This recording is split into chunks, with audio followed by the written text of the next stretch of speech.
अस्सलाम वालेकुम एवरीवन। आज का हमारा जो टॉपिक है वो है basics of C plus plus language. C plus plus जो है वो बेसिकली एक प्रोग्रामिंग लैंग्वेज है और प्रोग्रामिंग का जो मतलब है वो ये होता है कि जिस तरह अगर मैं आपको अभी कहूँ कि आपने 2 और 3 को आपस में सम करना है तो आपने इसका आंसर बताना होगा 5। बट अगर यही काम हमने कंप्यूटर को कहना हो कि 2 और 3 को सम करो तो हमें उसको एक स्पेसिफिक लैंग्वेज से कम्युनिकेट करना पड़ेगा और उन्हीं लैंग्वेजेस को हम कहते हैं प्रोग्रामिंग लैंग्वेजेस और सी प्लस प्लस उन्हीं लैंग्वेजेस में से एक लैंग्वेज है। इसमें जब हम प्रोग्राम लिखने लगते हैं तो सबसे पहले हमें जो है वो 3 स्टेटमेंट्स डिफाइन करनी होती हैं। ठीक है, ये एक जनरल पैटर्न होता है किसी भी प्रोग्राम के लिखने का। सबसे पहले ये 3 स्टेटमेंट्स लाजमी आती हैं, उसके बाद ये ब्रैकेट्स हैं और उसके अंदर कोई भी आपका प्रोग्राम है जिसको एग्जीक्यूट होना है। अब ये जो 3 स्टेटमेंट्स हैं इनको बेशक आप क्रैम कर लें। अब ये इंक्लूड आयोस्ट्रीम बेसिकली एक हेडर फाइल है जिसके अंदर कुछ प्री डिफाइंड फंक्शंस होते हैं। फॉर एग्जांपल इन मैथमेटिक्स हमें पता है कि सम का क्या मतलब है। हमें पता है कि सम का मतलब है 2 नंबर्स को ऐड करना। मल्टीप्लिकेशन का नंबर है मतलब है 2 नंबर्स को मल्टीप्लाई करना। इसी तरह हम अगर एक इक्वेशन लिखते हैं 2x² + 4x = 0। x जो है बेसिकली हमारे पास एक वेरिएबल है। इस वेरिएबल का हम कोई भी नाम रख सकते हैं। फॉर एग्जांपल हम लिख देते हैं 2 book square + 4 book = 0। अब बेसिकली ये बुक भी एक वेरिएबल है। ठीक है, इसमें कोई भी नंबर स्टोर हो सकता है, कोई भी वैल्यू इसमें आ सकती है। ठीक हो गया। इसी तरह से आयोस्ट्रीम के अंदर कुछ फंक्शंस होते हैं लाइक फॉर, ठीक है, वाइल और जंप। इस तरह के कुछ प्रीडिफाइंड फंक्शंस होते हैं जिनको आप किसी वेरिएबल के नेम के लिए यूज नहीं कर सकते। फॉर एग्जाम्पल अगर आपको यही इक्वेशन सी प्लस प्लस में लिखनी है और यहाँ पे आपको एक वेरिएबल चाहिए 2x², x जो वेरिएबल है, आप इस वेरिएबल का कोई भी नाम रख सकते हैं सिवाय इन प्रीडिफाइंड फंक्शंस के। यानी आप यहाँ पे 2 4² नहीं कर सकते। या आप किसी भी वेरिएबल का, फॉर एग्जाम्पल आप एक नंबर है x, आप कहते हैं कि देयर एग्जिस्ट एन इंटीजर, उसको आप नाम फॉर नहीं दे सकते। आप उसको कोई भी ABC नंबर दे सकते हैं, आप नाम दे सकते हैं, XYZ दे सकते हैं, कुछ भी दे सकते हैं, लेकिन आप वो नाम उसको नहीं दे सकते जो प्री डिफाइंड है। यानी कि जो C++ का कंपाइलर है उसको कुछ नाम ऐसे हैं जो पता है कि इनका क्या स्पेसिफिक फंक्शन है। फॉर एग्जाम्पल उसको पता है कि फॉर का क्या फंक्शन है, उसको पता है वाइल का। जब आप ये लिखेंगे 2 4² तो वो फॉर को एज अ वेरिएबल नहीं लेगा, वो फॉर को वो मीनिंग लेगा जो उसको ऑलरेडी पता है। तो हेडर फाइल बेसिकली कुछ प्री डिफाइंड फंक्शंस जो है वो इसके अंदर होते हैं जो कि यूजर की जो है असिस्टेंस के लिए यूज किए जाते हैं। ठीक है, फॉर एग्जांपल ये एक प्री डिफाइंड फंक्शन है सी आउट। ये फंक्शन जब हम पढ़ेंगे तो आपको इसका समझ आ जाएगा, मगर अभी आप समझ लें कि एक प्री डिफाइंड फंक्शन है, इसको हम एज अ वेरिएबल नेम नहीं ले सकते। तो अभी यहाँ पे देखेंगे सिंटैक्स। अब सिंटैक्स किसी भी प्रोग्रामिंग लैंग्वेज का ये होता है कि आपने उस प्रोग्रामिंग लैंग्वेज को लिखना किस तरीके से है, आपने उसको टाइप कैसे करना है। फॉर एग्जांपल हमें पता है कि इंग्लिश एक लैंग्वेज है, उर्दू एक लैंग्वेज है, हिंदी एक लैंग्वेज है। हर लैंग्वेज का जो एक लिखने का तरीका है या उसके जो लिखने के रूल्स हैं वो डिफरेंट है। जिस तरह इंग्लिश में हमें पता है कि जब हमने एक सेंटेंस स्टार्ट करना हो तो हमें कैपिटल लेटर से स्टार्ट करना पड़ता है। ठीक है, और जब हमें एक सेंटेंस एंड करना हो तो हमें फुल स्टॉप लगाना पड़ता है। ठीक है, इसी तरह उर्दू में भी कुछ सेंटेंसेस लिखने के रूल्स हैं और हिंदी में भी हैं और हर लैंग्वेज में होते हैं। इसी तरह प्रोग्रामिंग लैंग्वेज में भी कुछ सर्टेन रूल्स हैं जिनको आपको फॉलो करना होता है। ठीक है, अगर तो आप उन रूल्स को फॉलो नहीं करते तो आपके पास जो आपका कंपाइलर है, कंपाइलर ये होता है जो सॉफ्टवेयर आप यूज कर रहे हैं, ठीक है, जो आपके कोड को रन करता है, उसको हम कंपाइलर कहते हैं। अगर तो आप सिंटैक्स सही नहीं यूज कर रहे तो वो आपको शो करेगा सिंटैक्स एरर, मीन्स कि आपने लिखने में कोई गलती की है, आपने कोई सिंबल छोड़ दिया है, आपने कहीं किसी जगह पे कोई सिंबल मिस किया है या कुछ ऐसा। वो आपको बताएगा कि आपने किस लाइन में किया है। ठीक है, और फिर आपको खुद आइडेंटिफाई करना होगा कि आपने क्या मिस्टेक की है। हेडर फाइल का मैंने आपको बता दिया कि आईओस्ट्रीम एक हेडर फाइल है, बेसिकली एक लाइब्रेरी है जिसके अंदर प्री डिफाइंड फंक्शंस होते हैं। जिस तरह मैथमेटिक्स में कुछ हमें पता है कि सम का क्या मतलब है, स्पेसिफिक मीनिंग है, मल्टीप्लाई का क्या मतलब है, इंटीग्रेशन का क्या मतलब है, या जो भी, इसी तरह इसके अंदर कुछ ऐसी टर्म्स हैं जिनका प्रोग्रामिंग में एक स्पेसिफिक मतलब है जो आम इंग्लिश लैंग्वेज से हट कर है। Like for, while, jump. Jump का मतलब छलांग लगाना, लेकिन इसके अंदर प्रोग्रामिंग के अंदर इसका स्पेसिफिक कोई और मतलब होगा, या वाइल का कोई और मतलब होगा, या फॉर का कोई और मतलब होगा। इसी तरह अब हमारे पास आता है मेन। जब हम ये 3 लाइंस कोड की लिख लेते हैं, इसके बाद हमें जो है वो एक स्टार्टिंग ब्रैकेट लगानी पड़ती है, कर्ली ब्रेसेस, ठीक है, ये हम यूज करते हैं। अब इन कर्ली ब्रेसेस के अंदर जो भी हमारा कोड लिखा होगा, वो कोड जो है वो हमने इसलिए लिखा ताकि वो एग्जीक्यूट हो, कंपाइलर उसको कंपाइल करे और हमें आउटपुट कुछ शो करे। इस सारे कोड को हम जो है ब्रेसेस के अंदर जो भी कोड आता है मेन के अंदर, वो हमारा एग्जीक्यूटेबल कोड होता है। बेसिकली ये जो आपका इंट मेन है, ये मेन की बॉडी है। मेन के बाद हम ये ब्रेसेस लगाते हैं ताकि उसके अंदर हम अपना कोड जो है वो लिख सकें, ठीक है। मेन के अंदर जो है वो एग्जीक्यूटेबल कोड होता है जो हम चाहते हैं कि कंपाइल हो, ठीक है। उसके बाद हमारे पास 2 बहुत ही बेसिक फंक्शंस होते हैं, सी आउट एंड सी इन, ठीक है। ये जो है वो प्री डिफाइंड फंक्शन है। अगर आप में से किसी ने सी पढ़ी हो ऑलरेडी लैंग्वेज, तो उसको पता होगा scan F and print F हम यूज करते हैं सी लैंग्वेज में, मगर यहाँ पे जो है हम सी आउट और सी इन यूज करते हैं। अब सी आउट बेसिकली क्यों यूज होता है? सी आउट यूज होता है फॉर द आउटपुट और सी इन यूज होता है फॉर द इनपुट, ठीक है। फॉर एग्जाम्पल, आप एक प्रोग्राम बना रहे हैं या आप एक सॉफ्टवेयर डिज़ाइन कर रहे हैं और आप चाहते हैं, या एप्लीकेशन आप बना रहे हैं और आप चाहते हैं कि जब आपका जो कस्टमर है वो आपकी एप्लीकेशन डाउनलोड करके वो एप्लीकेशन यूज़ करना जब स्टार्ट करे, तो वहाँ पे लिखा है हेलो वर्ल्ड, ठीक है।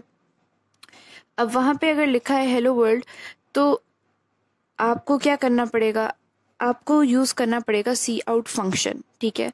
अब सी आउट फंक्शन का सिंटेक्स क्या है कि इसके आगे आपने ये वाली ब्रेसेस लगानी है, ठीक है, ये लेस देन का साइन, और उसके बाद आपने डबल इन्वर्टेड कॉमास लगाने हैं, और at the end of the line आपने सेमी कॉलन लगाना है।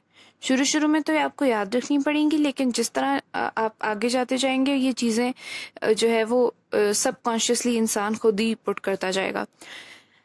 अब सी आउट मतलब मैंने आपको बताया कि आप आउटपुट चाहते हैं। फॉर एग्जांपल, ये आपने बिहाइंड द स्क्रीन, एक एप्लीकेशन की बिहाइंड द स्क्रीन जो प्रोग्रामिंग है वो ये है, ठीक है, और मैं यूज़र हूँ एप्लीकेशन की। जब मैं एप्लीकेशन खोलती हूँ तो आगे लिखा हुआ आता है हेलो वर्ल्ड, ठीक है। अब अगर आप ये चाहते हैं तो आपको सिर्फ क्या करना है कि सी आउट फंक्शन यूज़ करना है फॉर द आउटपुट, ये ब्रेसेस लगानी है, इन्वर्टेड कॉमास लिखना है, और आपने जो भी स्टेटमेंट प्रिंट करानी है वो आप अंदर लिख देंगे। अब सी आउट के 2 फंक्शंस होते हैं, लाइक एक ही फंक्शन होता है आउटपुट का, लेकिन वो 2 तरीके से पॉसिबल है। एक तो ये कि आपने कोई as it is line print करानी हो, फॉर एग्जांपल आपने वेलकम प्रिंट कराना है, या आपने कोई भी लाइन प्रिंट करानी है, कुछ भी प्रिंट कराना है, एज इट इज प्रिंट कराना है, तो आपने क्या करना है कि आपने उसको डबल इन्वर्टेड कॉमास में लिख देना है। अच्छा, जब भी हर कोड की लाइन आप एक नई लाइन लिखेंगे तो उसके एंड पे आपने सेमीकोलन लगाना है। अगर आप सेमीकोलन नहीं लगाएंगे तो आपको सिंटेक्स एरर दे देगा। बेसिकली ये आप समझ लें, जिस तरह इंग्लिश लैंग्वेज में फुल स्टॉप होता है उस तरह प्रोग्रामिंग लैंग्वेज में सेमीकोलन है। अब आपने ये लिख दिया कि आपको ये प्रिंट करानी है, तो एज इट इज आपने डबल इन्वर्टेड कॉमास के अंदर वेलकम लिखवाया, या जो भी लाइन आपने प्रिंट करानी है वो की, एंड पे सेमीकोलन लगाया, तो ये एज एन आउटपुट जो है वो सामने यूजर को शो होगा। यूजर कौन है? जो आपका सॉफ्टवेयर यूज कर रहा है या जिसने सिर्फ आउटपुट देखना है। फॉर एग्जांपल, ये जो इंटरनेट पे सारी वेबसाइट्स होती हैं, फॉर एग्जांपल daraz.pk, अब इस पे जो भी हमारे पास इसका फॉर्मेट या इंटरफेस जो भी हमें शो हो रहा होता है वो उन्होंने हमारे लिए डिज़ाइन किया होता है। उसकी बैक एंड पे जो प्रोग्रामिंग होती है वो प्रोग्रामर्स कर रहे होते हैं, ठीक है। तो हम यूज़र हैं दराज ऐप के, जो हम आउटपुट देख रहे हैं सिर्फ, और जो इनपुट था, प्रोग्रामिंग थी, वो सारी उन्होंने की हुई थी, ठीक है। अब दूसरा जो है वो सी आउट का दूसरे तरीके से क्या होता है कि फॉर एग्जांपल आपके पास एक नंबर है 2 है, एक नंबर है 3 है, अब इनका आउटपुट आपको एज अ सम चाहिए, तो आप उस केस में भी सी आउट यूज कर सकते हैं, उस केस में भी आपको आउटपुट मिलेगा। लेकिन उस केस में मामला थोड़ा सा डिफरेंट है। उसके लिए जो है प्रोग्रामिंग में अब सी प्लस प्लस कंपाइलर को पता है कि ये ऑपरेशन किस लिए यूज होता है, ये एडिशन का ऑपरेटर है, ठीक है। उसको पता है कि मल्टीप्लिकेशन के लिए क्या यूज होता है, स्टार यूज होता है, क्योंकि स्टार ही होता है, ठीक है।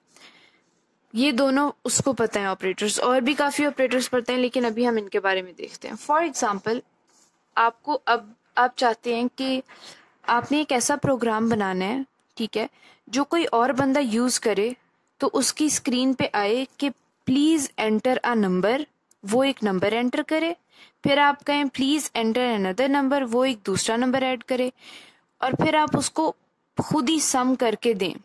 आपने एक ऐसा प्रोग्राम बनाना है, तो उसके लिए हम क्या यूज करेंगे। सबसे पहले तो ये 3 लाइंस जो हैं वो हर प्रोग्राम की स्टार्ट पे आएंगी, ठीक है। इनको मैं छोड़ रही हूँ, यहाँ से हम स्टार्ट करते हैं। हाँ जी, फॉर एग्जाम्पल मैंने आपको बताया कि आपको जो है ऐसा प्रोग्राम बनाना है कि वो यूजर से कहे कि प्लीज एंटर अ नंबर। तो आपने जो है लिखना C out comma please enter a number, ठीक हो गया। अब ये जो मैसेज है ये हमने डबल इन्वर्टेड कॉमास में लिखा है, तो ये एज इट इज जो यूजर है आपका, जिसने आपकी एप्लीकेशन इंस्टॉल किया, जो आपकी वेबसाइट देख रहा है, उसके सामने ये आ जाएगा, ठीक है। अब हमने जो एक नया फंक्शन पढ़ना है वो है सी इन। सी इन के आगे जो है ब्रेसेस उल्टी लगती हैं, लाइक ग्रेटर देन का साइन है, ठीक है। अब सी इन में जो है हम हम कह देते हैं कि एक्स। अब ये जो सी इन है ये है इनपुट, लाइक जो आपका यूजर है जो आपकी वेबसाइट यूज कर रहा है वो कोई नंबर एंटर करेगा, ठीक है, और फिर आगे दोबारा एक नया मैसेज पॉपअप होगा, प्लीज एंटर सेकंड नंबर, ठीक है। इधर इन्वर्टेड कॉमा क्लोज, फिर आप सी इन करेंगे और एक और नंबर वो एंटर करेगा वाई। अब मैं आपको बताती हूँ कि ये जो सी इन है ये बेसिकली इस तरह है कि फॉर एग्जांपल हम वो एप्लीकेशन यूज कर रहे हैं, हमारे सामने मैसेज आएगा प्लीज एंटर नंबर, हम कीबोर्ड से कोई भी नंबर 1 ऐड कर देंगे, फिर हमारे सामने वो कहेगा please enter the second number, हम कोई भी नंबर एक और ऐड कर देंगे।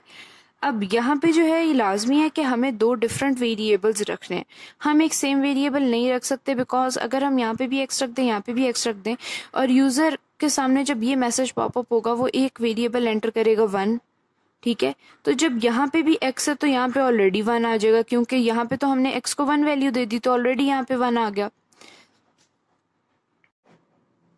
अब ये इतना सा प्रोग्राम, उसके बाद हमने क्या लिखा, C out the sum is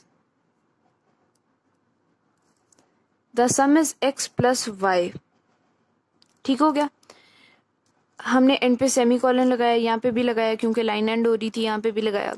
अब यहाँ पे हमने क्या किया कि एक मैसेज और पॉपअप होगा, द सम इज, ये एज इट इज प्रिंट होगा क्योंकि हमने डबल इन्वर्टेड कॉमास में लिखा है। उसके बाद हमें, हाँ जी, अब या तो ये हो सकता है कि यहाँ पे आप सेमी कॉलन लगा के एंड कर दें, या तो ये हो सकता है कि आप, हाँ जी, दोबारा लिखें x plus Y semicolon. अब इसके भी 2 तरीके हैं कि या तो आप इसी के आगे कंटिन्यू कर सकते हैं, दोबारा ब्रैकेट लगा के सी आउट दोबारा लिखने की जरूरत नहीं, उसी लाइन में अगर आपने कंटिन्यू करना हो, या तो ये हो सकता है आप यहाँ तक लिखें, सेमी कॉलन लगाएं और नीचे वाली लाइन में आके आप आउटपुट के लिए x प्लस वाई कर दें, ठीक हो गया। अब एक और इम्पॉर्टेंट, जो सबसे इम्पोर्टेंट चीज आती है वो ये आती है कि जो x और y है, कंप्यूटर को कैसे पता लगेगा कि x और y नंबर है, ठीक है। उसके लिए भी हमें एक काम करना पड़ेगा, क्योंकि हमें जो है वो कम्युनिकेट करना पड़ता है कंप्यूटर से। तो उसके लिए हम एक चीज यूज करते हैं जिनको हम कहते हैं डेटा टाइप्स, ठीक है। डेटा टाइप्स का ये मतलब होता है कि जो यूजर है वो किस तरह का नंबर एंटर कर सकता है, या जो हमने एक्स यूज किया है हम कंप्यूटर को बताते हैं कि क्या वो डाटा टाइप इंटीजर में फ्लोट करता है, सॉरी इंटीजर में फॉल करता है, या वो फ्लोट में फॉल करता है, या वो डबल में फॉल करता है, ठीक है, या वो लॉन्ग इंट में फॉल करता है, इनकी भी जरूरत नहीं। बेसिक 3 है, इंटीजर, डबल, फ्लोट। अब इनका क्या फ़र्क है? इंटीजर जो है वो सिंपली ये होता है कि 1, 2, 3 एटसेट्रा, ठीक है। फ्लोट क्या होता है कि आप पॉइंट्स में लेके जा सकते हैं अपने नंबर को,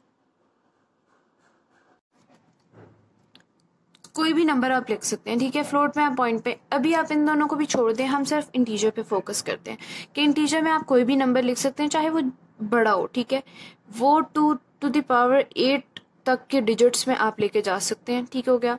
लाइक 1, 2, 3, 4 ये नंबर भी आप डाल सकते हैं, आपका जो दिल करे आप नंबर डाल सकते हैं, ठीक है। अब ये कि आपने जो है ना सबसे पहले प्रोग्राम के वो लिख देना int x semicolon, then आपने लिखना है इंट y सेमी कॉलन। जिस तरह यहाँ पे हमने दो सी आउट लाइन्स को हमने एक लाइन में लिखा है, इसी तरह हम यहाँ पे ये भी लिख सकते थे int x comma y and semi colon, ठीक है। अब बेसिकली यहाँ पे स्पेस बहुत जरूरी है, स्पेस, ठीक है।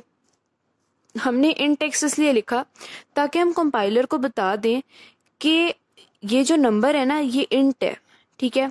उसको पता लग जाएगा कि ये इंट है, उसने इस नंबर को कितनी मेमोरी स्पेस देनी है, ठीक है। इस नंबर कितने बाइट्स की स्पेस है मेमोरी में, ठीक है, वो यहाँ से डिक्लेयर हो जाएगी। अब यहाँ पे जब यूज़र एंटर करेगा x तो कंपाइलर को पता होगा कि हाँ ये इंटीजर है, फिर वो y एंटर करेगा तो कंपाइलर को पता होगा कि वो इंटीजर है, फिर वो दो इंटीजर्स का सम दे देगा। अब इसी तरह ये एक बेसिक सिंपल प्रोग्राम था जिसमें हमने पहले सी आउट किया, जिसमें एक मैसेज पॉपअप हुआ एज इट इज, हमने डबल इन्वर्टेड कॉमास यूज किए ताकि as it is message popup हो जाए, जो मर्जी मैसेज हम कर सकते हैं, ठीक है। उसके बाद हमने सी इन किया, सी इन में ऑपोजिट ब्रैकेट्स यूज करेंगे, एक्स हमने लिख दिया। सी इन एक्स मतलब देयर एग्जिस्ट अ वेरिएबल, ठीक है, जो यूजर एंटर करेगा। अब सी आउट हो गया, please enter the second number, then C in आ गया y, then C out the sum is, ये पॉपअप हो गया हमारी स्क्रीन पे, and then x plus y. यहाँ सम इज के आगे बेशक आप इक्वल टू का साइन डाल दें और फिर हमारे पास सम जो है वो आ जाएगा। अब मैं आपको एक कंपाइलर पे करके दिखाती हूँ और बाकी की डेटा टाइप्स के लिए मैं एक अलग लेक्चर बनाऊंगी और आप वो लेक्चर देख लीजिएगा। तो आई होप कि आप लोगों को वीडियो अच्छी लगी होगी। अगर अच्छी लगी तो इसको लाइक करें और मेरे चैनल को सब्सक्राइब करें। Thank you.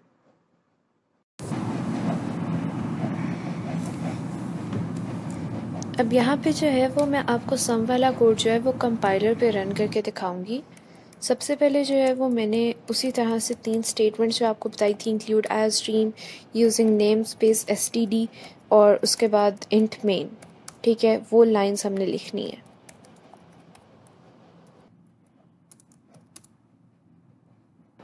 अब यहाँ पे सबसे पहले जब मैंने इंट xy लिखा, मैंने वेरिएबल को डिक्लेयर किया कि उनकी डेटा टाइप इंटीजर है, और एंड पे जो है वो मैंने कॉलन डाला है, सेमी कॉलन नहीं, ताकि एंड पे मैं आपको दिखा सकूं कि हमारे पास जो है वो सिंटेक्स एरर आएगा।